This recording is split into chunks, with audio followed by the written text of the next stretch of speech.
Political science 2023 दिसंबर का यह paper है, जिसको हम 3 पार्ट में डिवाइड करके सॉल्व करेंगे। पहले पार्ट में 30 क्वेश्चन होंगे, अगले वाले पार्ट में भी 30 क्वेश्चन और उसके अगले वाले में भी 30 क्वेश्चन होंगे। हालांकि 100 क्वेश्चन आते हैं पेपर में, लेकिन उसमें से लास्ट का जो 10 क्वेश्चन होता है वो कॉम्प्रिहेंशन होता है और बाकी बचे 90 क्वेश्चन उसको हम 30-30 क्वेश्चन करके 3 भाग में पढ़ेंगे। तो ये पहला पार्ट है। इसमें क्वेश्चन नंबर 51, इसके पहले पेपर 1 था जो कि 50 क्वेश्चन का सेट था। उसके बाद क्वेश्चन नंबर 51 शुरू होता है जो कि पॉलिटिकल साइंस का है। तो क्वेश्चन नंबर 51 जो है ये कह रहा है, निम्नलिखित में से कौन सा नॉजिक के अधिकारिता सिद्धांत का एक सिद्धांत नहीं है। एक सिद्धांत नहीं है, ध्यान से पढ़िएगा। तो ये रहे आपके सामने चारों ऑप्शन।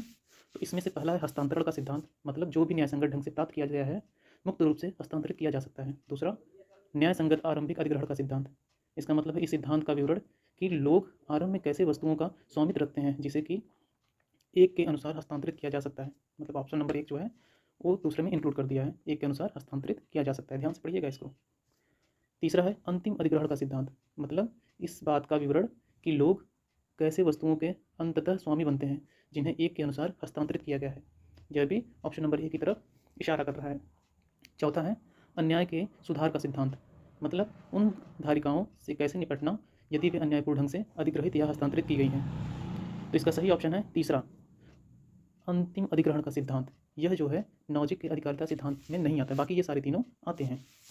तो इसमें पूछा है कि कौन सा नहीं है, तो तीसरा वाला नहीं है। अगला क्वेश्चन है क्वेश्चन नंबर 52। इसमें कहा है दार्शनिक अराजकतावाद का मुख्य तर्क क्या है। दार्शनिक अराजकता मतलब फिलोसफिकल एनार्किनिज्म। तो इसका है ऑप्शन नंबर 2 सही जवाब, कि किसी राष्ट्र के पास वास्तव में प्राधिकार नहीं है। दार्शनिक अराजकतावाद कहता है कि किसी राष्ट्र के पास वास्तव में प्राधिकार नहीं है। प्राधिकार मतलब अथॉरिटी होती है। अगला क्वेश्चन है क्वेश्चन नंबर 53। निम्नलिखित में से कौन सा देश एशियन टाइगर अर्थव्यवस्थाओं के अंतर्गत नहीं आता है। एशियन टाइगर क्या है? यह एक ऐसा टर्म है जो कि दक्षिण पूर्व एशियाई देशों के लिए यूज़ किया जाता है। यह एक इकोनॉमिक टर्म है। इसमें 4 देश वैसे आते हैं, हांगकांग आता है, सिंगापुर आता है, साउथ कोरिया आता है और ताइवान आता है। तो इसमें पूछा है कि इसके अंतर्गत कौन सा नहीं आता। तो इसमें दक्षिण कोरिया तो है, सिंगापुर भी है, हांगकांग भी है, लास्ट में बर्मा नहीं है। यहाँ पर ताइवान होता तो सही होता, मतलब कि 12वां इसका ऑप्शन सही माना जाएगा। पूछा है कि कौन सा नहीं है, ठीक है, तो बर्मा नहीं है, बाकी तीनों सारे एशियन टाइगर के अंडर में आते हैं। अगला क्वेश्चन है क्वेश्चन नंबर 54। एरिस्टोटल ने इस आधार पर लोकप्रिय शासन की आलोचना की थी कि कुछ लोगों के पास ही संपत्ति होने से जनता में रोष व्याप्त होगा और वह आसानी से निम्नलिखित के प्रभाव में आ जाएंगी। तो इसका है सही उत्तर जनोत्तेजक या फिर जन समुदाय का नेता, दुर्जन का नेता। इसका अर्थ होता है जनोत्तेजक मतलब दुर्जनों का नेता या फिर जन समुदाय का नेता। इसके अलावा जो राजा, अग्रणी नागरिकों, ये दोनों तो इलिमिनेट हो जा रहे हैं और जनोत्तेजक हमारा सही जवाब हो जा रहा है। अगला है क्वेश्चन नंबर 55। निम्नलिखित में से कौन सी अवधारणा जॉन रॉल्स से संबंधित नहीं है। जॉन रॉल्स एक अमेरिकन राजनीतिक व्यक्ति थे। तो इनसे क्वेश्चन आया है कि इनसे संबंधित नहीं है कौन सी अवधारणा। पहला है जस्टिस एज फेयरनेस, दूसरा है डिस्ट्रीब्यूटिव जस्टिस, तीसरा है क्लास इन इटसेल्फ, चौथा है वेल ऑफ इग्नोरेंस। तो इसमें से पहला, दूसरा और चौथा तो है, पूछा कौन सा नहीं है। क्लास इन इनसेल्फ नहीं है, क्लास इन इटसेल्फ इसका उत्तर हो जाएगा। इसके अलावा भी जॉन रॉल्स ने कई सारे दिए हैं जो कि आपकी स्क्रीन पर शो हो रहे होंगे, एक बार पॉज करके देख लीजिएगा। उसके बाद है 56 क्वेश्चन नंबर। निम्नलिखित में से कौन सा विचारक नारीवादी सिद्धांत से जुड़ा नहीं है। ध्यान दीजिएगा, जुड़ा नहीं है। फेमिनिस्ट थियरी से कौन नहीं जुड़ा है? पहला है सुजान सोनटैग। देखिए इसका पहला ही लग रहा है कि नहीं है, क्योंकि ये संशयवादी थी, सुसान सोनटैग। दूसरा है कैरोल पैटमैन, ये तो नहीं होगा। तीसरा है मार्था नुसबाम, ये भी नहीं होगा। चौथा है जूडिथ बटलर। तो इसका सही जवाब हो जाएगा पहला वाला। बाकी जो दूसरा, तीसरा, चौथा है ये तो नारीवादी से जुड़े हैं और इसमें पूछा है कि कौन सा नारीवादी सिद्धांत से नहीं जुड़ा है। तो इसका ऑप्शन नंबर 1 सही हो जाएगा। अगला क्वेश्चन है 57। भीखू पारेख के अनुसार निम्न में से कौन सा ऐसा विषय नहीं है जिसे भारतीय राजनीतिक विचारकों द्वारा सामान्यतः अनदेखा किया गया है। तो इसका ऑप्शन नंबर 4 सही है, राजनीतिक अर्थव्यवस्था, जिसको अनदेखा किया गया है। पूछा ऐसा विषय नहीं है जिसे अनदेखा किया गया है, तो राजनीतिक अर्थव्यवस्था ही है इसका सही उत्तर। अगला क्वेश्चन है 58। निम्नलिखित में से कौन सा विषय महात्मा गांधी और रविन्द्रनाथ टैगोर के बीच वाद विवाद का विषय नहीं था। वाद विवाद का विषय नहीं था, तो अंग्रेजी भाषा तो था, राष्ट्रवाद भी था, चरखा भी था, औपनिवेशिक शासन से स्वतंत्रता यह नहीं था। तो इसका सही जवाब हो जाएगा औपनिवेशिक शासन से स्वतंत्रता।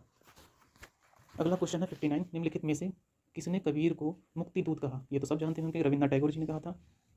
अगला क्वेश्चन 60। निम्नलिखित में से कौन सा विचारक समन्वयवाद से संबंधित है। तो अबुल फजल तो नहीं है, कबीर जी हैं। तो इसका सही उत्तर है कबीर। तीसरा जियाउद्दीन बर्नी और तुलसीदास, ये भी नहीं है। हमारा आंसर नंबर सेकंड सही हो जा रहा है। अगला क्वेश्चन है 61। निम्नलिखित में से किसने सामाजिक सुधार के भाग के रूप में आत्मसम्मान आंदोलन की शुरुआत की थी? आत्मसम्मान आंदोलन मतलब सेल्फ रिस्पेक्ट मूवमेंट। तो इसका सही उत्तर है option number 3, E.V. Ramaswamy Naikar. इनको पेरियार के नाम से भी हम लोग जानते हैं। अगला क्वेश्चन है क्वेश्चन नंबर 62।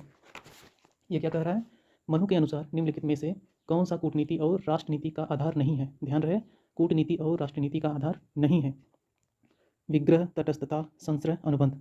तो ऊपर के तीन तो हैं, लास्ट के एक अनुबंध जो है हमने नहीं देखा है, तो इसका सही उत्तर हो जाएगा अनुबंध, ऑप्शन नंबर 4। अगला क्वेश्चन है 63। कैपिटलिज्म, सोशलिज्म एंड डेमोक्रेसी पुस्तक के लेखक कौन है? आपको बताना है। तो इसके लेखक हैं जोसेफ शुम्पीटर। यह एक ऑस्ट्रेलियन पॉलिटिकल इकोनॉमिस्ट थे जिन्होंने इस किताब को लिखा था। अगला क्वेश्चन है 64। वह सिद्धांत जो यह तर्क प्रस्तुत करता है कि देशों का जैसे जैसे आर्थिक विकास होता है वैसे वैसे ही उनके लोकतांत्रिक बनने एवं लोकतांत्रिक बने रहने दोनों की संभावना अधिक हो जाती है, जाना जाता है। यह तर्क कौन प्रस्तुत करता है? तीनों ऑप्शन देखिए और इसका सही जवाब है क्लासिकल मॉडर्नाइजेशन थियरी, मतलब आधुनिक उत्कृष्ट सिद्धांत। अगला क्वेश्चन है 65। वह प्रक्रिया जिसमें तानाशाही मतलब डिक्टेटरशिप या फिर अधिनायक भी बोलते हैं, तानाशाही शासन करने वाले अभिजात वर्ग उदारवादी सुधारों का प्रारंभ करता है जिससे लोकतांत्रिक बदलाव होता है, उसे कहते हैं, क्या कहते हैं हम लोग? चारों ऑप्शन देखिए। इसका सही जवाब है अधोगामी लोकतांत्रिक बदलाव या फिर टॉप डाउन डेमोक्रेटिक ट्रांजिशन। अगला क्वेश्चन है 66। मध्य एशियाई तजिकिस्तान गणराज्य में विद्यमान राजनीतिक शासन प्रणाली किस श्रेणी के अंतर्गत आती है? तो यह आती है ऑप्शन नंबर 4, मतलब असैनिक तानाशाही। इसका सही जवाब हो जाएगा असैनिक तानाशाही, मतलब सिविलियन डिक्टेटरशिप। अगला क्वेश्चन है 67। किस घटना के कारण जॉर्ज डब्ल्यू बुश ने अपनी विदेश नीति को वैश्विक शक्ति के रूप में प्रस्तुत किए जाने और हस्तक्षेपवादी की नीति में बदला?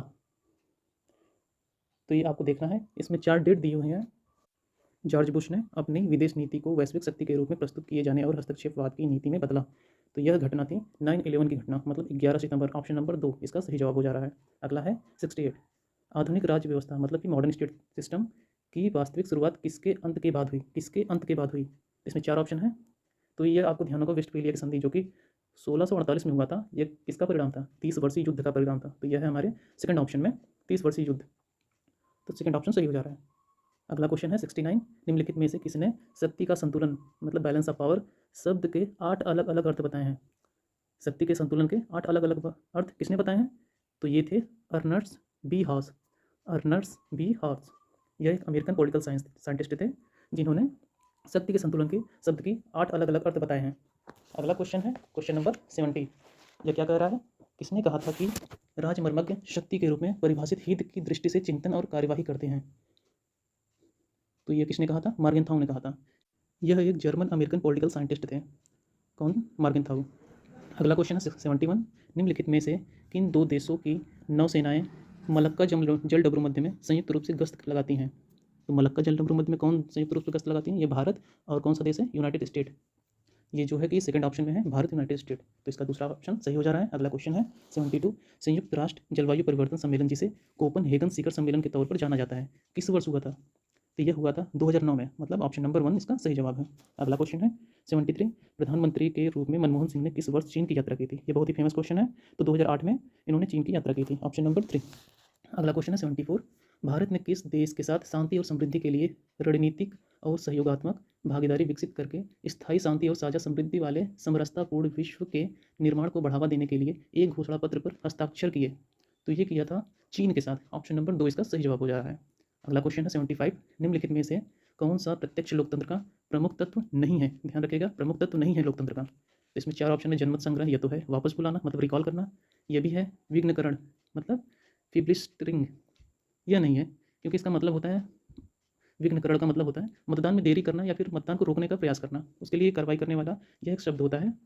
और प्लेबिसाइड मतलब एक तरीके से जनमत संग्रह या फिर लोकमत संग्रह ही कह सकते हैं। तो इसका सही उत्तर हो जा रहा है ऑप्शन नंबर 3, विघ्नकरण। अगला क्वेश्चन है 76। यह किसने कहा था कि धर्म मनु की राजव्यवस्था का वास्तविक मानदंड है?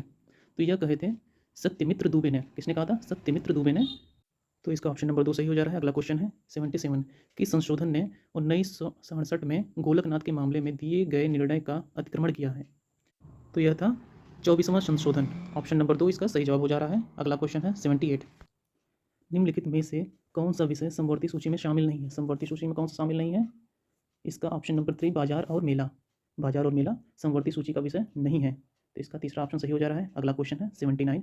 बी आर अम्बेडकर ने निम्नलिखित किस अवसर पर वंचित वर्गों के लिए एक पृथक निर्वाचन मंडल की मांग किया था? तो द्वितीय गोलमेज सम्मेलन इसका सही जवाब है, जो कि ऑप्शन नंबर 2 है। अगला क्वेश्चन है 80। संविधान सभा को सलाह देने हेतु बनाया गया प्रांतीय भाषाई आयोग किस नाम से प्रसिद्ध था? तो इसे दर आयोग के नाम से हम लोग जानते थे, जो कि ऑप्शन नंबर 1 है।